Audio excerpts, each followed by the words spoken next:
जय हिंद दोस्तों, 1 अप्रैल 2024 से 31/3/2025 फाइनेंशियल ईयर 24-25 असेसमेंट ईयर 25-26 आपको पता होगा, जिसकी कि इनकम टैक्स की रिटर्न स्टार्ट हो चुकी है। आईटीआर भरनी या नहीं भरनी, टैक्स भरना या नहीं भरना, ये टोटली आपका डिसीजन है या आपके ऊपर एप्लीकेबल होता है या नहीं होता है। लेकिन एक एडवाइस, एक सलाह मैं आपको जरूर देना चाहूंगा दोस्तों, कम से कम एक बार आपको इनकम टैक्स के पोर्टल पर लॉगिन करना चाहिए। लॉगिन करने के बाद में आपको दो तरह के फॉर्म वहां पे दिखाई देते हैं, AIS, TIS और फॉर्म 26AS। फॉर्म 26AS ऐसा फॉर्म होता है जहां पर कहीं पर भी आपने कोई फाइनेंशियल ट्रांजैक्शंस करने के लिए अपना पैन कार्ड दिया था तो उन्होंने आपका कोई TDS काटा या आपने फॉर्म 15G जमा करवा दिया था। इसके अलावा एनुअल इंफॉर्मेशन स्टेटमेंट और tax payer information summary, AIS और TIS के अंदर भी 70 से ज्यादा तरह की ट्रांजैक्शन शो होती है। फॉर एग्जांपल आपकी सैलरी, FD का ब्याज, सेविंग का ब्याज, शेयर मार्केट के जो भी ट्रांजैक्शंस आपने किए, आपको डिविडेंड मिला, क्रिप्टो में काम की, न जाने अनगिनत तरीके की दोस्तों यहाँ पे ट्रांजैक्शन शो होती है, जिसके ऊपर हमने ऑलरेडी डिटेल में वीडियो बना रखी है। अगर आपकी इनकम 3 लाख से ज्यादा है या कुछ ऐसी कंडीशंस होती है जिसके ऊपर हमने ऑलरेडी डिटेल में वीडियो बना रखी है कि किन किन लोगों को ITR भरनी जरूरी है, तभी आपको ITR भरनी है। अदरवाइज आप एक बार अपना AS, TS और 26 जरूर चेक कर लें।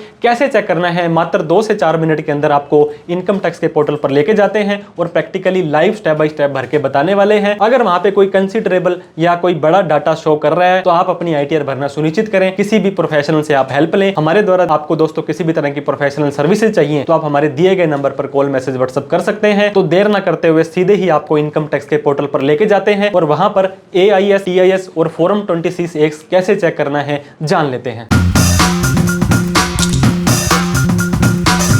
तो दोस्तों, अगर आप भी अपना AIS, TIS और 26AS का फॉर्म चेक करना चाहते हैं तो आपको किसी भी ब्राउजर पर आप ये काम मोबाइल से, कंप्यूटर से, लैपटॉप से कर सकते हैं। incometax.gov.in गवर्नमेंट की वेबसाइट है, इसके ऊपर आपको आ जाना है। इस तरह का इंटरफेस आपको दिखाई देगा। राइट साइड में ऊपर आपको लॉगिन और रजिस्टर के 2 बटन दिखाई दे रहे हैं। अगर आप पहली बार इनकम टैक्स के पोर्टल पर आए हो या पहले आपने कभी भी अपने आप को रजिस्टर नहीं किया है तो पहले आप अपने आप को रजिस्टर कर लें। रजिस्टर कैसे करना है इसके ऊपर हमने डिटेल में वीडियो बना रखी है, उसको देख करके रजिस्टर कर लें। फिर आपको क्या करना है, लॉगिन बटन पर क्लिक कर देना है। जैसे ही लॉगिन बटन पर क्लिक करेंगे अब आपको आपकी यूजर ID पूछी जा रही है। दोस्तों, आप अपना पैन नंबर भी डाल सकते हैं और आधार नंबर भी डाल सकते हैं। तो पैन या आधार आपको डालना है। वो डालने के बाद आपको कंटिन्यू बटन पर क्लिक कर देना है।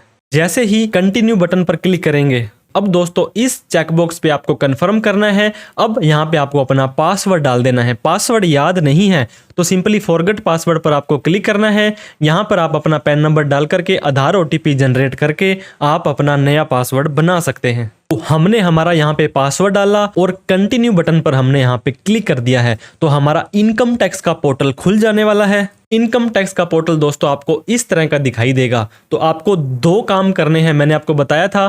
पहले तो आपको अपना AIS और TIS चेक करना है। इसके लिए यहाँ ऊपर जो मेनू दिए गए हैं यहीं पर ही आपको ऑप्शन मिल जाने वाला है AIS का। इस AIS के ऊपर आपको क्लिक कर देना है। अब आपको ये कहेगा कि हम आपको एक नए पोर्टल पर लेकर के जाएंगे, तो कोई दिक्कत नहीं है, प्रोसीड पर आपको कर देना है क्लिक। अब यहाँ पे दोस्तों आपको फिर से AIS का ऑप्शन दिखाई दे रहा होगा, इस ऑप्शन के ऊपर आपको क्लिक कर देना है। जैसे ही AS पर क्लिक करेंगे अब आपको यहाँ पे फाइनेंशियल ईयर 24-25 दोस्तों ध्यान दें, FY अलग होता है जो कि फाइनेंशियल ईयर है और एक AY होता है। 26AS में असेसमेंट ईयर वाई चलता है। अब आपको क्या करना है, यहाँ पे TIS के ऊपर क्लिक कर देना है। जैसे ही आप TIS पर क्लिक करते हैं तो जो भी डेटा आपके पैन कार्ड के अगेंस्ट में यहाँ पे आया था सारा का सारा शो हो जाने वाला है। दोस्तों, आपका जो डेटा AIS TS में आ रहा है उसको ITR के अंदर कहाँ दिखाना है इसके ऊपर हमने एक डिटेल में वीडियो बना रखी है, उसको आप चेक करें। क्योंकि जब आप डेटा सही रिफ्लेक्ट नहीं करेंगे तो आपकी ITR सेक्शन 139(9) के अंदर डिफेक्टिव हो जाएगी और 15 दिनों के अंदर आप उसका रिप्लाई नहीं देते हैं तो ये माना जाएगा कि आपने ITR भरी ही नहीं है। तो आप ये देखिए, TIS के अंदर सैलरी की इनकम आती है, चाहे पेंशन आती हो वो भी सैलरी के अंदर ही दिखाएगा। शेयर मार्केट में डिविडेंड आया, आपको सेविंग का ब्याज आया, आपको FD का ब्याज आया, कोई शेयर या म्यूचुअल फंड आपने बेचे, बिजनेस की रिसीट, आपको कोई इनकम आई दोस्तों, आपने टाइम डिपॉजिट इतने रुपए की एफडी आपने कराई है और आपने ये जो परचेज की है म्यूचुअल फंड, इसके अलावा क्रिप्टो, इसके अलावा आपका गेमिंग, दोस्तों बहुत तरह की ट्रांजैक्शंस होती हैं जो आपके यहाँ पे TIS में दिखाती है। अगर आप TIS देखेंगे, इसी तरह से यहाँ पे ऊपर एनुअल इन्फॉर्मेशन स्टेटमेंट AIS भी देखा जाएगा। यहाँ पे आप detail salary, dividend, FD, business receipt, इस हिसाब से आप अपना डाटा सारा का सारा देख सकते हैं। और कोशिश करें इन ट्रांजेक्शन्स को दोस्तों यहाँ पे आप अलग अलग हेड वाइज भी, ये देखिए TDS TCS का, SFT, टैक्स की पेमेंट, डिमांड एंड रिफंड और अदर इन्फॉर्मेशन, सारा डेटा अलग अलग आ रहा है। हम बात करते हैं SFT इन्फॉर्मेशन की, तो आपका डिविडेंड या आपके नीचे आप आएंगे तो दोस्तों यहाँ पे और भी काफ़ी सारा ट्रांजेक्शन्स आपको, परचेज ऑफ टाइम डिपॉजिट वगैरह सारा का सारा यहाँ पे आ रहा है। इसके बाद पेमेंट, अगर आपने टैक्स की करी थी, आपके कोई डिमांड या रिफंड आया था, देखिए पिछले साल का रिफंड आपको आया था वो आ जाएगा। तो जो भी डेटा आपका यहाँ पे आता है उसको मेक श्योर करें ITR में क्रॉस वेरीफाई जरूर करें। दूसरा काम आपको करना है, E-फाइल पर आ जाना है, इनकम टैक्स रिटर्न पर आ जाना है। यहाँ पे फॉर्म 26AS का जो व्यू करने का ऑप्शन आ रहा है उस पे आपको क्लिक करना है। फिर से आपको ये बोलेगा कि आपको उस वेबसाइट पर लेकर के नई वेबसाइट पर लेके जाते हैं, कोई दिक्कत नहीं है, आई एग्री करें, यहाँ पे आप प्रोसीड पर क्लिक कर दें। अब दोस्तों आपको view tax credit form 26AS पर क्लिक कर देना है। जैसे ही क्लिक करेंगे, असेसमेंट ईयर आपको यहाँ पे सेलेक्ट करना है 25-26। AISTS में तो फाइनेंशियल ईयर था 24-25, यहाँ 25-26 सेलेक्ट करना है।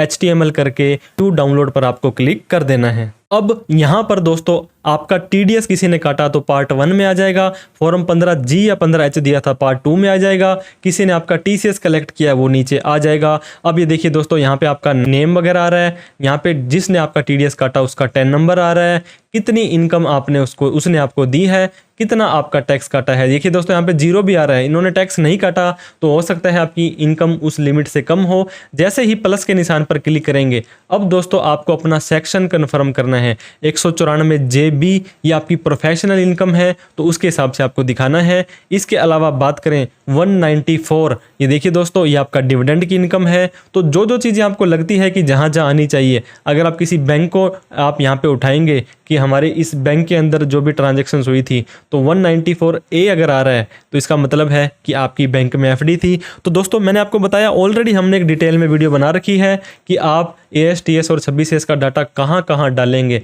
बिल्कुल सही से डालेंगे।